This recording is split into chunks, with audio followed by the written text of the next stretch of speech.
Jangan lupa untuk subscribe YouTube channel Metro TV News dan nyalakan notifikasinya.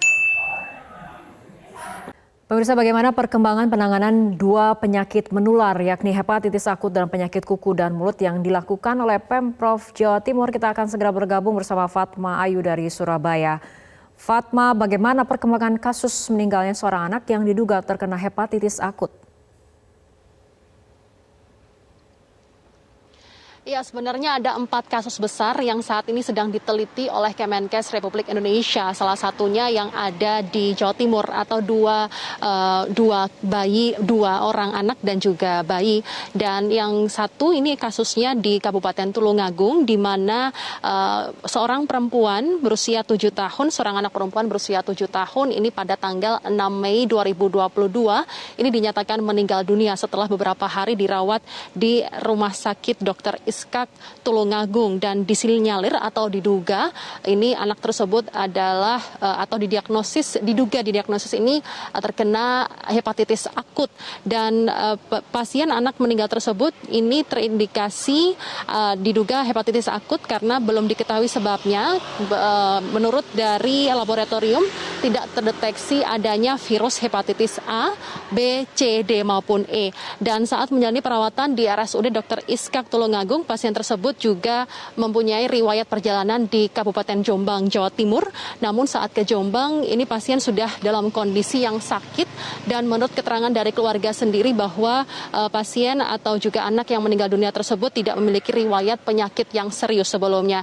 Dan selain di RSUD Dr. Iskak Tulungagung yang terdapat anak berusia 7 tahun yang meninggal dunia, ada juga di Rumah Sakit Dr. Sutomo Surabaya yang memang saat ini masih diduga terkena hepatitis akut, namun per hari ini kondisinya terus membaik, yakni bayi berusia 10 bulan ini kondisinya mulai stabil dan juga membaik, dan bayi ditempatkan sendiri dalam satu kamar khusus dengan pengawasan dari tim dokter jaga.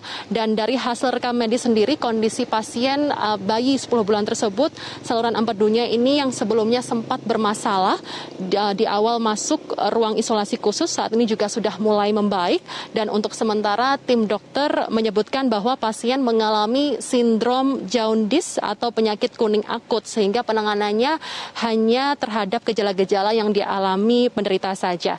Dan saat ini pemerintah Provinsi Jawa Timur sedang meningkatkan kewaspadaannya dan mengimbau seluruh fasilitas kesehatan untuk meningkatkan kewaspadaannya dan juga sosialisasi kepada masyarakat untuk menjaga pola hidup sehat seperti makan dan juga minuman yang matang, lalu juga rajin mencuci tangan untuk menghindari adanya virus hepatitis akut ini. Rara. Fatma, lalu bagaimana dengan penyakit mulut dan kuku pada hewan ternak? Perkembangannya seperti apa dan bagaimana upaya dari pemerintah untuk mengatasi hal ini? Ya, perkembangan dari kasus wabah penyakit kuku dan juga mulut yang terjadi di Jawa Timur pada hewan ternak ini mencapai 1.200 lebih, dan per kemarin sore meningkat lagi menjadi 1.600, dan per hari ini ada tambahan kasus di Kabupaten Sidoarjo yakni sekitar 750 sekian, berarti sudah ada sekitar 2.100 lebih kasus penyakit mulut dan kuku yang menyerang hewan ternak terutama di Jawa Timur, yakni tidak hanya sapi saja melainkan ada kuda, kambing, domba, babi dan lain sebagainya. Dan di Jawa Timur sendiri ini 2.100 kasus ini ditemukan di 4 kabupaten di Jawa Timur, dan tempatnya ini sangatlah berdekatan, yakni Sidoarjo, Mojokerto, Gresik, dan juga Lamongan. Dengan letak yang saling berdekatan ini, memang penyakit PMK atau penyakit mulut dan juga kuku yang menyerang hewan ternak ini sangat berbahaya, karena tidak hanya menular melalui lendir saja, namun juga melalui airborne atau angin, sehingga isolasi pada hewan ternak ini sangat dibutuhkan. Dan juga pemerintah Provinsi Jawa Timur juga mengimbau kepada para peternak untuk mengisolasi hewan ternaknya apabila terkena penyakit PMK, dan juga menutup pasar hewan yang ada di 4 kabupaten kota tersebut. Selain itu, pemerintah Provinsi Jawa Timur juga menyediakan posko, dan posko ini juga menyediakan adanya seperti hotline dan juga call center yang nantinya para peternak ini juga bisa menghubungi posko tersebut.